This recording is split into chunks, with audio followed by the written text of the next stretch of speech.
হচ্ছে ঈদুনের জামা হচ্ছে আয়াদ। আরেক অর্থ হচ্ছে খুশির দিন, আনন্দ থাকার দিন। যেই দিনে মানুষ আনন্দ অনুভব করে, যেই দিনে মানুষ খুশি উদযাপন করে, প্রফুল্ল অবস্থায় থাকে, হাস্যোজ্জ্বল অবস্থায় থাকে, ওই দিনকে বলা হয় ঈদ। তো ওই ঈদের দিনে আমাদের কিছু করণীয় আছে।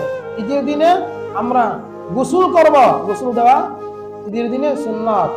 নতুন পোশাক পরিধান করব, ঈদের দিনে নতুন পোশাক পরিধান করা সুন্নাত। এরকম ভাবে ঈদের দিনে আমরা কিছু দান খয়রাত করব।